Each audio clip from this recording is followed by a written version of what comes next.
Hello, good morning sa lahat ng mga nagsusubaybay sa Makabayan at ng Filipino Guerrilla Forces. Ay iparating natin na may mga balita-balita, nagkagulo na sa Administration Marcos. May balitang possible kudita, may balita na babaliktad ang mga politiko papunta kay Duterte. So, bakit? Ito na yung mga sinasabing singilan, sisihan. Ito, pakinggan natin ha. Pakinggan natin ang mga na-research ko, Okay, pakinggan natin. Sisihan at saka laglagan. Yun. Diba? Turuan na po ngayon. Sorry. Ngayon, marami may mga nag-react na pala, Kuya Benny, ha? Marami nag-react. Doon sa naging pahayag ni Congressman Bobby Chanco, Yes. ang campaign manager ng Alyansa. Sayang, wala si Mampat. Marami sana siya sasabihin sa atin, eh. Oo, sasabihin niya na may gag order. Ang problema ngayon, binigyan ng gag order si Congressman Toby Chanco, pero mukhang yung mga kasama naman doon sa Kongreso ang bumabanat naman ngayon. Sila gumanti sabi, oy, may gag order na yung Pwede na tayo. Bumanat na kayo ngayon. Game. Sino mo nagbigay ng gag order na yan? Mga gag yun, di ba? Gag, bawal yan. Bawal yan. Huwag ka na magpaliwanag. May gag ka na. Nako, ang kahapon po, isa-isa natin yung mga pinanggit ni Kong Toby, na kaya pala nagpirmahan daw po sa impeachment ang mga mababatas, dahil may promise.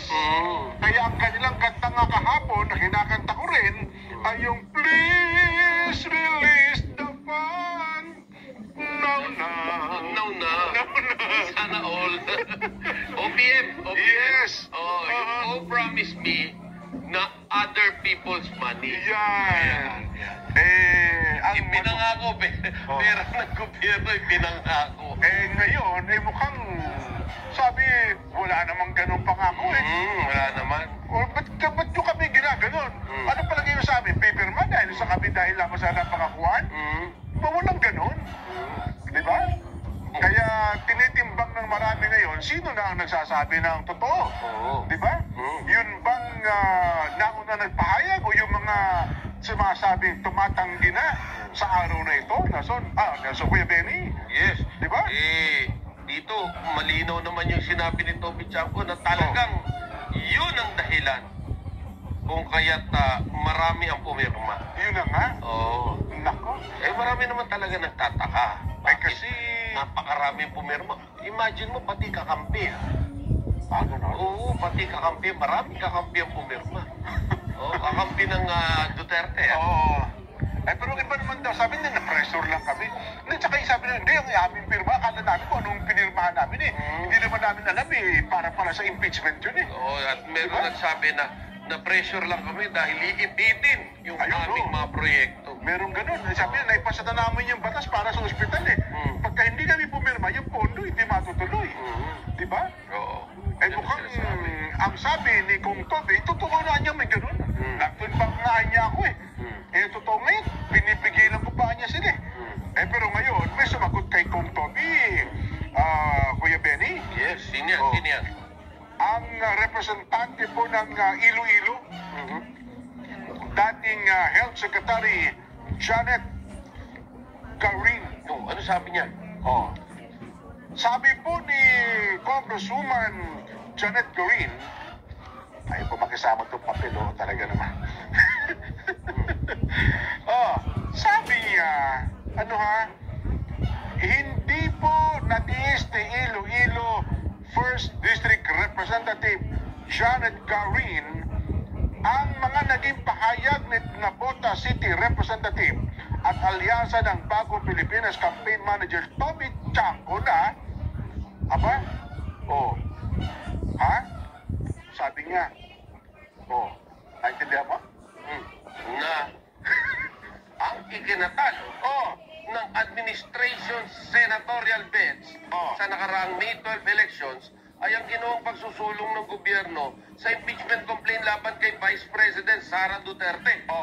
Sinumulan ni Garin ang kanyang video na ipinost sa social media sa pamamagitan ng pagtawag kay Tiangco na isang mabait na kaibigan na kanyang nire-respeto. Ayun. So may hagod pa. May hagod pa naman pala. Binabatuhan, may hagod pa. Ganun.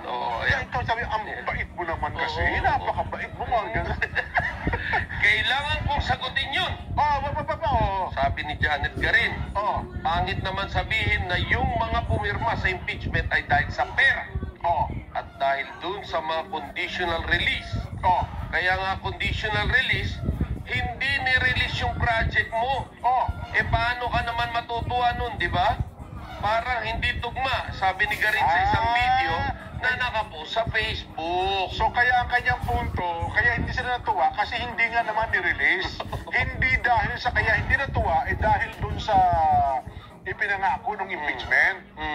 Ganun ba? Yeah. Sinabi niya pa rito. Ano pa sabi niya? Subalit, medyo nagulat lang ako kasi I have to admit, I was one of those who signed the impeachment not because mayroon akong personal vendetta. Hindi rin dahil sa pamumulitika, but because it's our moral obligation. Diba? Meron pa. Kasi kumpleto ang complaint, nakapinbin sa Kongreso. Hindi mo siya pwedeng pabayaan na lang at huwag i-forward sa Senado. Ayun. So para sa kanya, teka lang, pumirma din ako dyan eh. Diba sabi ni Kong Janet Garin? Tapos sabihin mo, kaya lang kami pumirma dahil doon sa conditional release na project. Malungkot kami ngayon dahil sa hindi nyo talaga nirelease. Hindi dahil sa kung ano pa man. Talaga well, mukhang ang labanan ngayon nandun na po sa dating magkakakampi. Kuya Benny, nagkakalaglagan na no? Nagkakalaglagan na. Yun ang malungkot na pangyayari kasi dati sama-sama tayo, tuwa-tuwa tayo, di ba? Nagkakatuwaan tayo ngayon, kanya-kanyang laglag na, kanya-kanyang ilag na. Hindi lang yung kanya-kanyang laglagan, kundi nakikita natin ngayon na iniiwas na talaga yung presidente. Ayun. Iniiwas na sa mga issues. No? Which is maganda naman. Kasi kapag nasira ang imahe ng Pangulo, wala nang wala na yung tinatawag na yung buffer pa. Na tinatawag na meron pa tatakbuhan. Okay. Wala na, siya yung pinakuli. Pag nadurog na lahat So, nakuha natin, So, simula ngayon ang laglagan. Ito yung problema. May problema sa Congress, may problema rin sa EFP. Dahil ang punto dito, yung weak leader. Sino ba talaga ang nagpapatakbo ng Pilipinas? So kung maraming isip na nagpapatakbo sa Pilipinas, although talagang dapat maraming nag-iisip para sa Pilipinas, pero isa lang ang mag-uutos o magdidesisyon. Ang problema dito ngayon sa ating administration, maraming nagdidesisyon. Ang very clear dito na nagdidesisyon si Tambaloslos at ang First Lady. Ang ating Pangulo, isa lang siyang dami. Bilang isang Pangulo, normally, siya yung pipirma. Pero yung decision, hindi nanggagaling sa kanya. It's either from the two, Tambaloslos or First Lady. So, very clear na weak leader talaga tayo. So, kung weak leader, may problema talaga. So, wag sanang Pilipino sa Pilipino magkakaroon ng sakitan. Iwas sana tayo. Pag sinabing kudita na napababalita ayon sa kanilang press release na sinasabi ni General Macanas, ay sana isang iglap lang. Parang katulad nung EDSA 2, isang decision lang para hindi na magkakasakitan ang armed forces at ang Pilipino. Yun yung aking panawagan sa sambayan ng Pilipino at sa armed forces. Kung alam naman natin ang ating gobyerno ngayon ay pabagsak na, kumilos na tayong lahat. Hindi lang tayong Pilipino, magparamdam tayo. Tayo ay nililigtas lang natin ang bansa sa kapahamakan, sa pagbagsak ng ekonomiya natin. Babagsak ang ekonomiya natin because of hindi nagkakaintindihan ang national leadership. Marami kasing leader, marami kasing nagdidesisyon. Sabi ko nga, it's dami lang si Pangulong Marcos. Ha? May na may mga salita niya, parang salitang bangag na talaga. Sorry for the term, kasi nga, dati, nung nasa side pa ako, at aalis ko lang sa side ng Marcos, hindi ko kayang tawagin na bangag. But while on forward, medyo nasasabi ko na, kasi very talaga legit na talaga na bangag siya. So para hindi maging legit bangag siya, bakit hindi siya magpa-drug test? Para matapos ang issue. Now, sa pagtanggi niya sa mga ganong challenge, ibig sabihin positive siya. So, positive na tayo. May problema sa Congress. May problema sa AFP. So, dapat ang taong bayan ang magdi-design ngayon. Yung tinatawag natin, United People's Initiative. At nasa batas yun. Nasa batas ang People's Initiative. Nilagyan lang natin ng United because marami ng organization. Mayroong tinatawag na God People's Initiative. May mga organization na other organization. Yung ANIM. Maraming mga religious organization. Kasama na ang Filipino Guerrilla Forces dito. Nakasanib na sa United People's Initiative. Ang Filipino Guerrilla Forces. Napasali na sa United People's Initiative. So, anong sagot talaga sa ating bansa? Ang sagot ay nasa taong bayan. Nasa Filipino Guerrilla Forces. Once ang Filipino Guerrilla Forces, sundin nyo lang yung konsepto na sinasabi ko sa inyo. And we, the PFGF, survive on our mission na pag-isahin ang Pilipino. Yun ang pinaka-mission natin, pag-isahin natin ang Pilipino. Kaya nga, dinudugtong ko lagi ito sa lahat ng aking vlog ngayon na how to organize Filipino Guerrilla Force. What is the purpose of Filipino Guerrilla Force? Para to understand of every Filipino who cannot yet get my logic or my concept in regards to Filipino Guerrilla Forces. Ang atin lang yan ay magparami. Sabi nga ng ibang commanders, tama naman yung ibang commanders noon, sa panahon namin ni Supremo, na magparami. Mayroon kaming plano na hindi pa naman prepared ang tao. So, hinanda natin. So, nagkakaroon tayo ng failure because the Filipino Guerrilla are not yet ready. Pero, because of the pressure, napipilitan tayong ikukan. Pero talagang may failure. Aminable ako sa failure kasi hindi pa nga ready ang Filipino Guerrilla Forces. Kaya nga, after my assume as a commander of the Filipino Guerrilla Forces, March 29, inassume ko, now, since then, wala akong mga instruction na FJ will involve in all in any activities in the government o in our country, Wala pa akong order because alam ko hindi pa ready ang kanilang isip. Ang kanilang organization, hindi pa ready. Kaya hindi pa pwedeng i-commit ang Filipino Guerrilla Forces. The Filipino Guerrilla Forces will take effect if in case if war happen, biglaan. So biglaan din tayo kasi nga alangan naman na hindi ka na-aalma kasi papatayin ka rin lang. So, mabubuo tayo. But, in the case of the government situation, hindi pa tayo ready. But, sabi ko nga, magparami lang tayo, Paano magparami? Idagdag ko ito lagi para in all my vlog, isinisingit ko ito kasi nga marami sa miyembro ng Filipino Guerrilla Forces, even the MUP, they cannot understand the logic of the organizing of Filipino Guerrilla Force. Hindi nila nagaano naintindihan Kaya pinapaliwanag ko na from the national level down to area by area, then regional to province to municipality or city, and down to barangay, sitio, purok, village. May mga leader tayo niyan. And all members is coming from barangay. Kasi nga, sa tagal ko sa military on the ground, lumaki kasi ako sa ground.